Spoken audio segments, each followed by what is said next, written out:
It's that time of the week once again, folks. Time for the Squatchers Lounge podcast. Tonight, we head off to Mississippi. Damn, that's a lot of S's. For some Bigfoot Howls sure to give you the willies. Will there be a new Quasi and camping tips for stupids?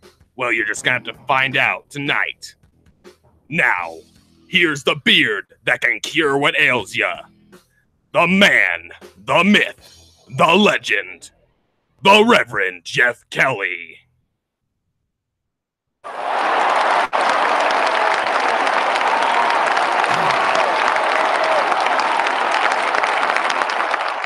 Why, thank you there, Mr. Announcer Man, Mr. Collier Williams. That's right, the Reno man himself checking in tonight. That's right, we are going to talk about Mississippi. Hello, everyone. I am the Reverend Jeff Kelly. I am here. You are there. That makes everything that's going to happen in between here a whole lot of awesome. That's right, I'm talking to you.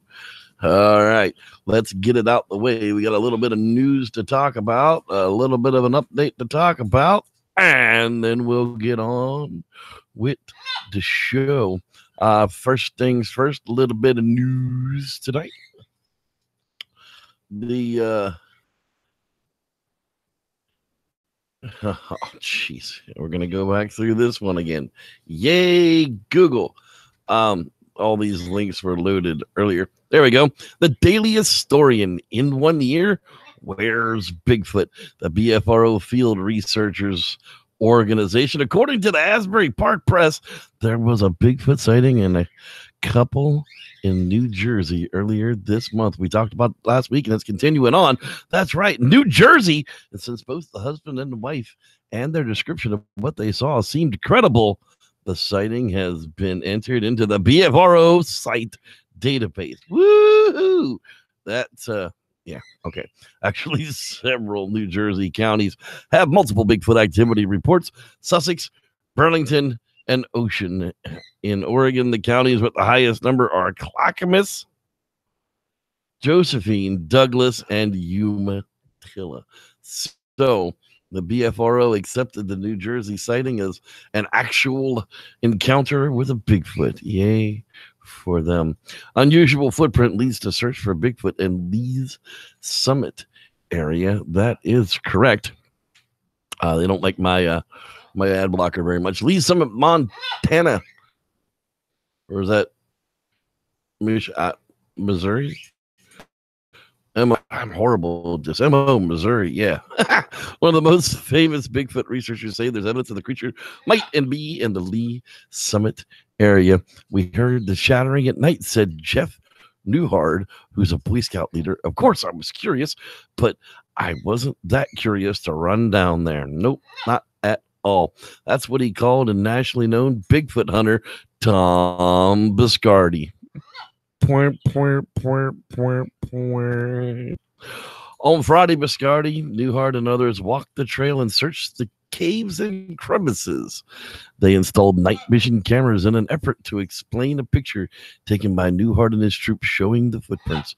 Biscardi said his hotline gets more than 10,000 calls a year on Bigfoot sightings, but he said this one in Lee's Summit was a very strong tip.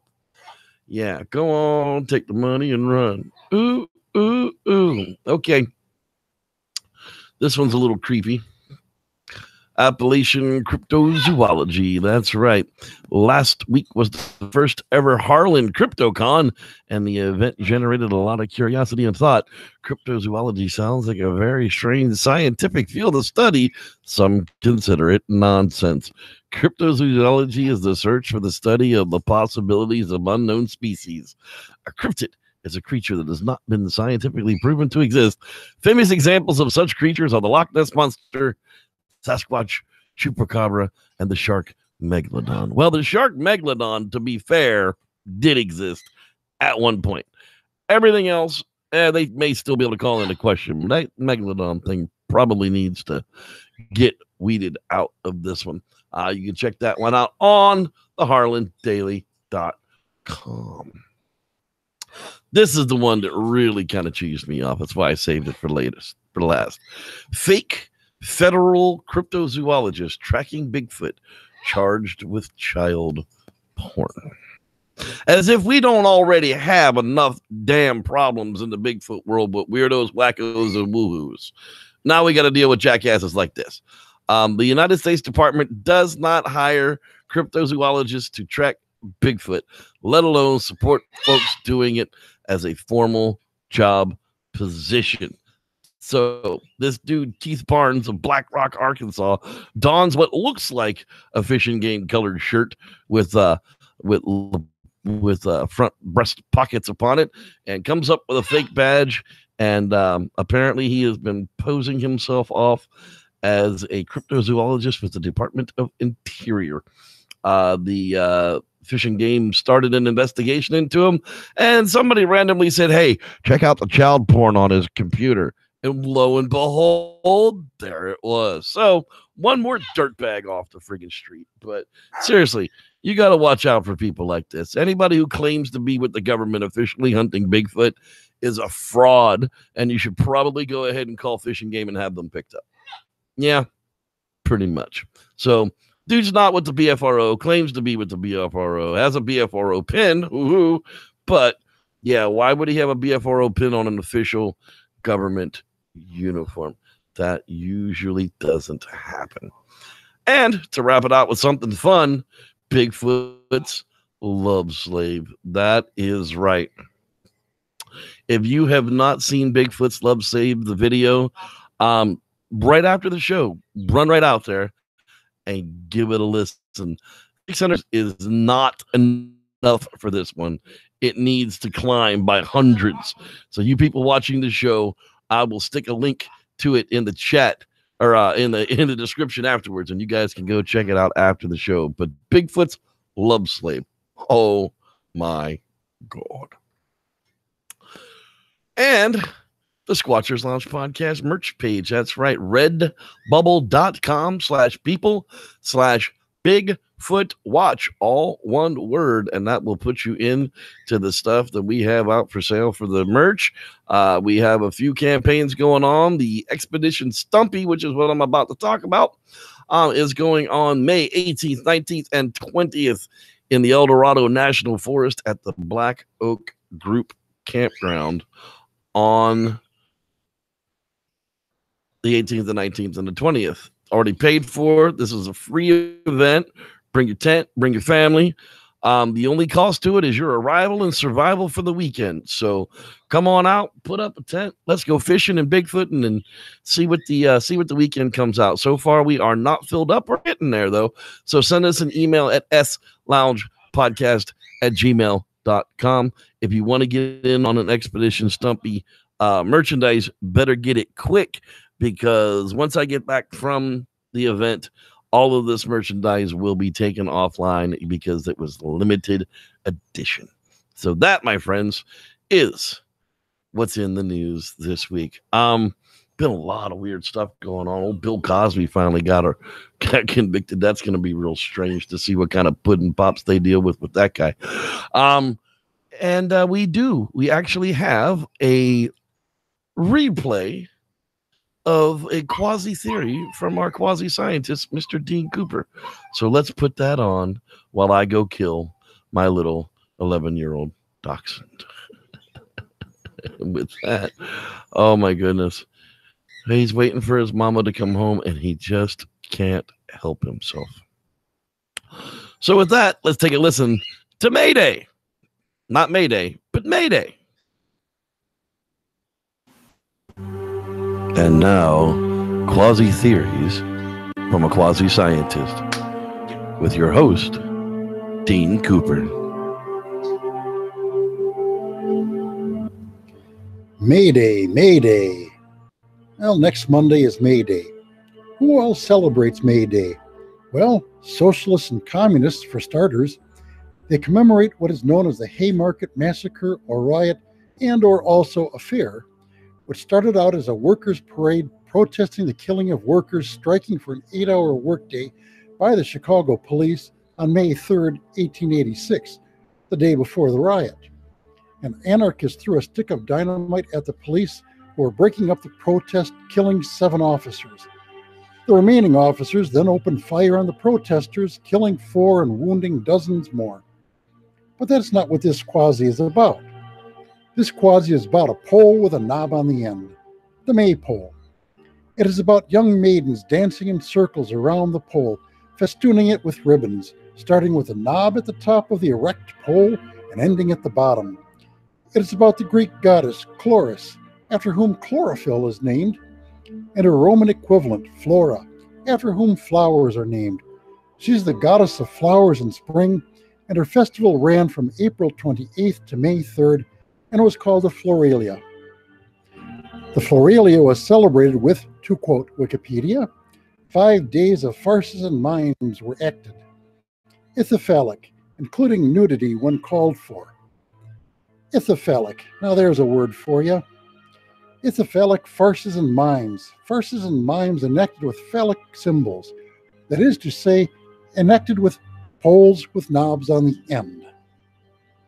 Later, in the year 870 of the Common Era, on May 1st, Pope Adrian II, in the common mode of Christian practice, scarfed up this joyful spring fertility festival from the pagans and canonized an otherwise obscure English missionary nun. Her name was Walpurga, and Adrian made May 1st her day. Saint Walpurga. Now, why does that sound familiar? Let's see. Saint Walpurga's Day must be preceded by Saint Walpurga's Eve, of course. Aha! Walpurgis Night, one of the major nights that witches worship Satan. It's also the Celtic Eve of Beltane. Beltane, one of the most holy days in the Druidic year. Anything pre-Christian had to be the devil's work, so holy it up by reworking it into a Christian holiday. But be sure to retain the pagan symbols, such as poles with knobs on the end. You may read the text of this on my blog at bydean.com. That's BHAIDIN.com. That's right. Your Quasi theory of the week. Yeah, if you guys checked out that new private space launch that went on this week, it too looked like a pole with a knob on the end of it. It would literally look like something right out of Austin Powers. It was absolutely insane. Hey, let's give some shout outs here to the people that are hanging out live with us tonight. Mr. James, the Grover's in the house, along with Starshine and Shane Barber. How y'all doing? Mr. Ginn is in the house. Get that off my chest there. Mr. Jeremy Harrison, how do you do? Glad you are here with us as well. I know there's tons more people. Natalie Smith has checked in with us. I hope you're feeling well. Pain meds do suck a lot. Cheryl Willen is also in the house with us tonight. Billy John, I saw him earlier on. I know he's out there. Howdy, howdy. Mr. Timothy McCune is in the house. Hello. Glad you've joined us. Jay Gerd, hey, man. Glad you're with us as well. And let's scroll on down here a little further because I saw a bunch of people coming in later on. Let's see here. Hey, Don Rife. So glad you are with us as well as Jonathan Dowdy. There is Mr. Rod Dupree because he's always in the place to be. Obsidian Radio checking in with Keith Harden as well. Mr. Dean Cooper, our Quasi man himself. Dave Jackson is back. Hey, man, glad to see you. So hope you are feeling well or better or on the mend. That is for sure.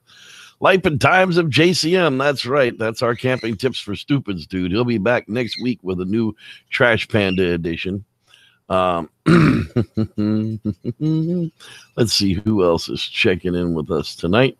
I know there are quite a few more people in here that I am just. Lance Windsor, there's the man. How you doing, sir? The guy with the weakest internet link on the planet, I swear. Poor guy. It's not his fault either because he tries.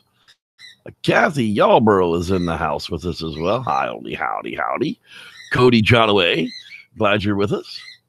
And I saw that there was Michael Bird, Doc Rocks. They're all checking in late with us as well.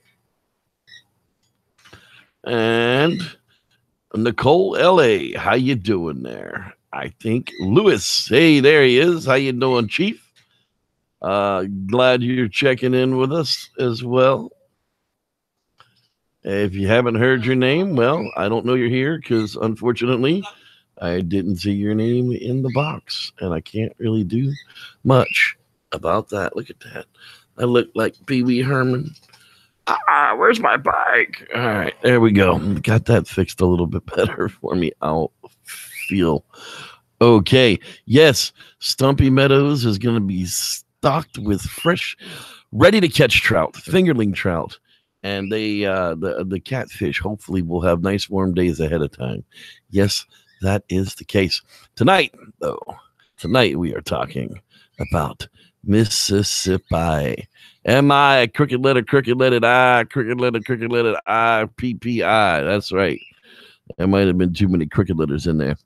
The southern part of the state is famous for some of its Bigfoot, since it's right next there to Florida and some of the other places. But what we're looking for here is kind of in the middle. Jackson and Vicksburg, a couple of other places like that have really come up with some vocals that I just don't know what to explain now. This first one I'm going to go through is kind of really loud, so be careful with your speakers or your headphones. I don't want you to hurt your ears. And I've pulled two different cuts out of it. So let's take a quick listen to this one.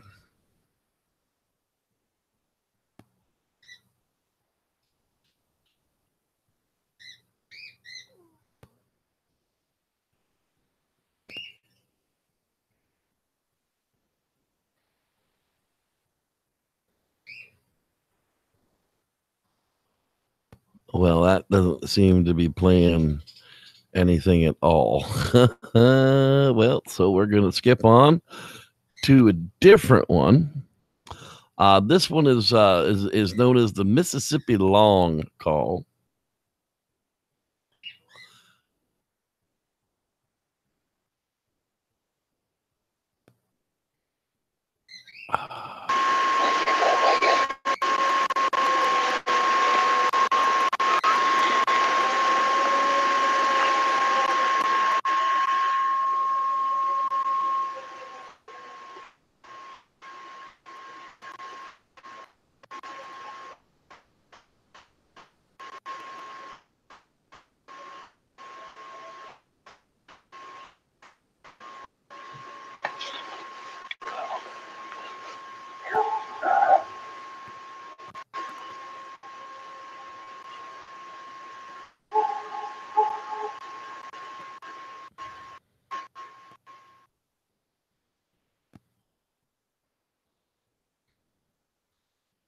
Now, it was enhanced directly afterwards.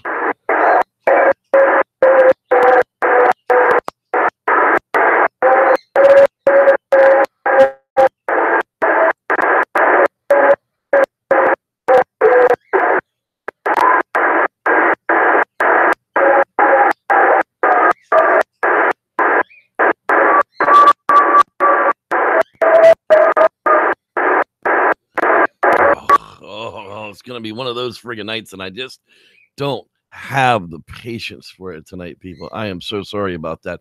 Let's see if the cleaned up version will play for us. If it will not, then we will step back and punt and see what else we can do in the meantime. I'm sorry about this, but I cannot control how good or not the internet works from between me and YouTube, and they are doing a lot of crap right now. So let's try and see if the enhancement brought any of that out for us.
Now, I don't know about you, but that surely sounds like the typical Bigfoot howl that we get out of there. Some people were claiming it was a coyote. Other people were claiming that it may have been some kind of louder dog. But again, to me, it has the lung capacity of a much bigger animal than that. I mean, the calls were sustained longer than any coyote call or really wolf call that I've ever heard. So not really too sure that we can really contest that one unless somebody else has, got something we can match up against it.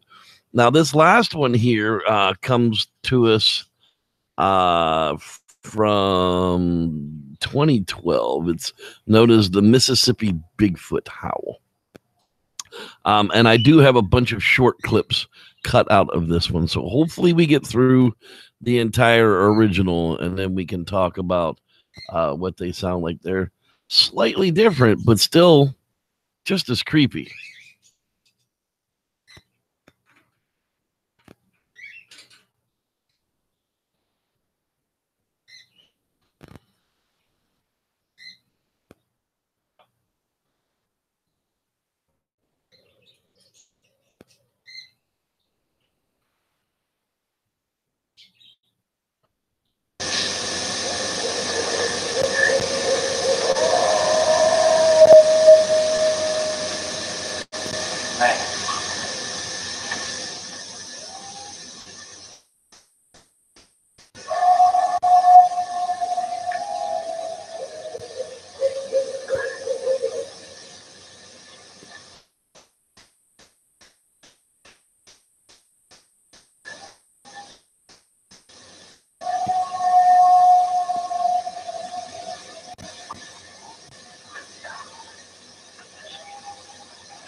So I took and broke out where I could isolate just the howls. I tried to eliminate the owl because it was most definitely between the owl and the recorder.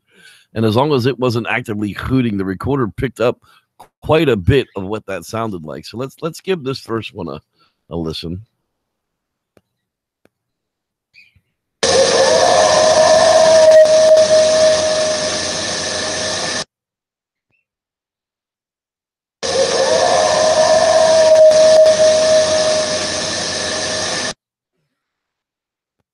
You can definitely hear it echoed through whatever system that they're picking it up from. The second one sounds very, very similar to it, but it's twice as long.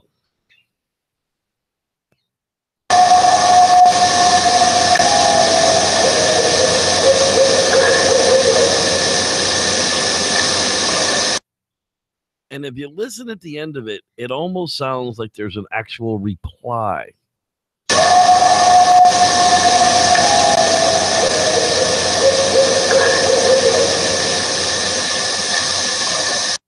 And then in the last one I was able to isolate, again, it sounds very similar to the other two calls, but it's 2 seconds longer than even the second one, which was doubled.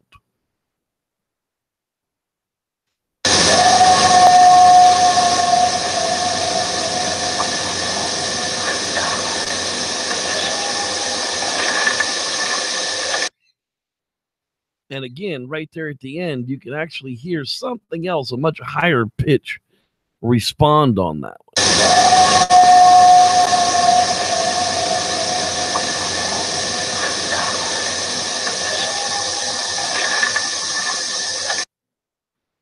So we listen to them kind of in order.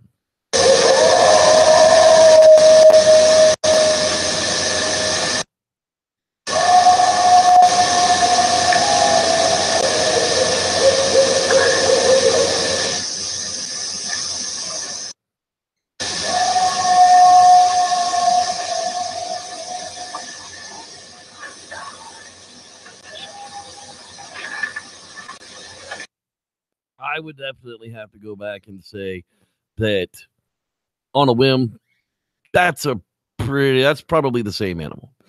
And, in the length of calls and the breadth of calls and the vocal of the call, it's definitely louder than a human. At least I can't scream. I can scream that loud, but not for that long. I don't really know what to think of some of the other calls. Sorry, I just, some of them just failed on me this week, and it does it, and there's not much I can do about it. But in the meantime, that's where we're at. I do have a nice long Bigfoot, real Bigfoot encounter for you this evening. Outside of that, catch us in the lounge, facebook.com/groups/S-Lounge, or find the fan page at www.facebook.com/S-Lounge podcast. Don't forget to send us an email, sloungepodcast@gmail.com. Follow our Twitter. Guess what it is? That's right. at S-Lounge Podcast. Imagine that. You can pretty much find us all over the net at that crazy name. So with that, ladies and gentlemen, I'm going to end this one a little bit short tonight, but you still got a 10-minute real Bigfoot encounter, and there will be an after hangout afterwards. This is another story out of ones that were told to me directly. So enjoy this Cherokee Indian legend. May the Squatch be with you all. Welcome to another episode of Real Bigfoot Encounters with Reverend Jeff. Again, this week I dig deep into my own encounter reports to bring yet another intense run-in with the hairy ones of the forest. Grab a drink, sit back, relax, and enjoy the story. It was the summer I turned 13, and I was visiting family on the Cherokee Reservation in the Blue Ridge Mountains of North Carolina. With me being a half-breed, it made things difficult at times to be included with the tribe for ceremonies and the like, but this time it was different. Grandmother had arranged for me to spend the entire summer with the tribe. It was time I learned the native ways. So I packed up my woods gear and got shipped off to the reservation to become a man. Things got interesting very quickly as we went from being treated as youngsters and the elders began to treat us as men. This included the laws of the hairy ones that governed us to use the forest lands. We were told stories of the hairy man from time to time, and that was when we were small children. Tales of how when children and women would venture too far from the campfires, they were grabbed and taken, never to be seen again by those that lurked behind the trees. The boogeyman type stories, but based in some feeling of truth and told to protect the tribe. But this was different. It was explained that taking more than is needed from the land, be it resources for huts, camps, or food, for more than you can feed, the hairy ones will make you answer for it in ways you may not enjoy. I must admit my Cherokee has never been the greatest, and much of the stories that were told I had to get secondhand afterwards. I was sure I caught the meaning, but none of us younger ones took it literally, more like traditional tales as to why it's important to manage the land and food within. But oh, how we were wrong. We were sent out by twos for 3 days into the woods to set up camp, hunt, and fish for food, and show that you've learned enough to survive. I was lucky my cousin John Standing Deer, my older cousin by a year, was chosen to be my partner, and he was a bona fide badass, defending his mother from a wolf at the age of 10. It was his claim to fame, and his bravery was never in question. John and I set off for our quest the first light on day one. He insisted we travel nearly 15 miles before we even thought about choosing a camp, as that was where the best fishing was.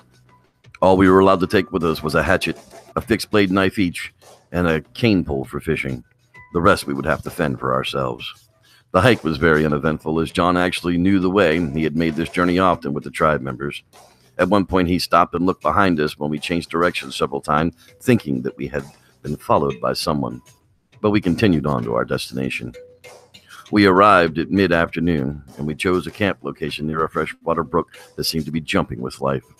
John and I cut some lean-to poles from the surroundings and constructed a shelter before the sun went down. Shortly after, we made our way over to the river's edge and dug for some fishing bait and started to fish into the evening. Just about dark, John had me go back to camp and get the fire started. I started to get an uneasy feeling. I had found a flint rock down by the brook, so I struck it against the blade of the knife and got the fire to take spark.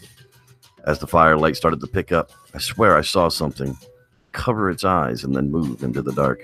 It surprised me at first, but I quickly dismissed it as imagination. Just then, John returned with the fish we had caught. They were cleaned and ready to be cooked. He set up the fire to cook on, and we fire roasted the fish to feast on.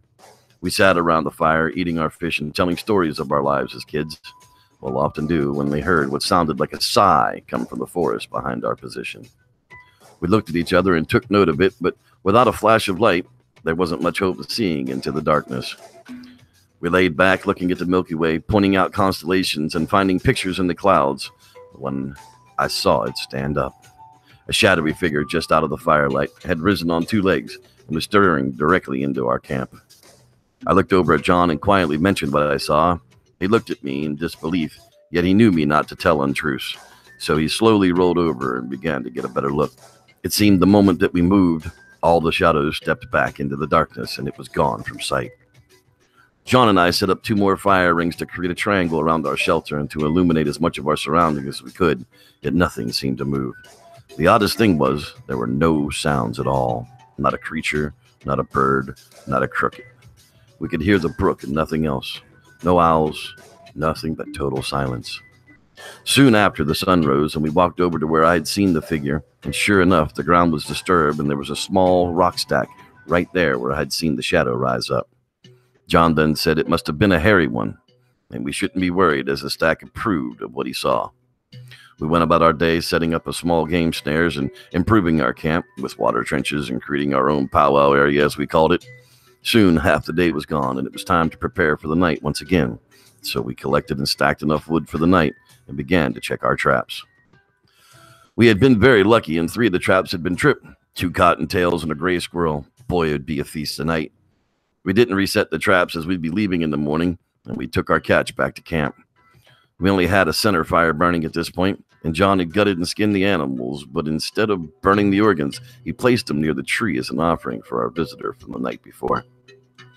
We sat and ate well into the night, even putting some of the cottontail meat onto a stick to dry for the journey home. It seemed late into the night when we heard footsteps approaching our camp. They seemed to stop, and John called out and welcomed whoever it was in Cherokee, but we heard no response. We let the fire die down a bit, and our guests came closer. It sounded as if they plopped right down in the leaves just outside of camp. We could hear it breathing. Every once in a while, a low whoop would come sounding from the darkness. John and I sat quietly watching the shadows from where the sounds were coming. All night long, it was plain our visitor was with us. At one point, a pine cone arched up into camp, as if to say thanks for the food. Just as first light appeared on the horizon, we heard it get up. It stood there motionless for what seemed like forever, and then with just enough light, we could make out our guest. 8 feet tall, as wide as a moose, arms reaching high into the tree it was standing under and grasping a branch as it's staring back at us. Covered in hair, a face much like a man, yet somehow more animal-like. Thinning at the waist, big powerful legs with forward-facing knees and almost a smirk on its face. It released the tree branch, which sprung back up at least 2 feet, turned towards the side, and what seemed like 3 steps, it was gone from sight once again. We both stood there in amazement as the hairy one had revealed himself to us. It was difficult to think about what we were supposed to do next. As per tradition, the elders would have sent out the best trackers to find us by now, and they wouldn't have long to go before they were able to inspect our camp and hear of the time of our quest. We quickly checked out the snares once again to find 2 more rabbit. We skinned and prepared the meat for the trackers' arrival as good hosts should, and awaited them to come. Sure enough, within 3 hours, the tribe trackers had found us, and they were well impressed with our camp. We sat by the fire eating rabbit, and John brought up our hairy visitor. The trackers were impressed with the claim in which we recounted the details of his visits. Matt Flying Crow, the leader tracker, said he had found some tracks of the shadow lurkers on his way to find us. They were not more than 2 miles from here, and that was the clue that gave him the direction to find us, as we had done a very good job in covering our movements. The 5 of us covered up the camp and returned it to as near as untouched as we could, grabbed up our rabbit furs, and headed back to the village. Along the trail, Matt had shown us the tracks he had found on the way in. At least 19 inches long and half as wide as the heel, 5 toes on each foot, and 2 tracks, not 4. We returned to the village far after nightfall, and we were taken to the elders first thing. John and I told the tales of our quest and presented the skins to the elders, and then we were told that the visit came from the hairy ones. The elders explained that we were in the midst of the forest, and the forest was pleased so much so the hairy ones blessed our quest, and we should be thankful, but we should keep this tale of the hairy ones close to our hearts, as it was intended only for us. After that summer, John and I had a few chances to get back up to the brook and camp of our youth. We spent many nights fishing the same waters as we had that weekend, but we've never seen the hairy giants again. I've only spoken to this of a few people that I trust. I just feel that it was time the people know the truth. These young natives found peace and reassurance in their quest to become men.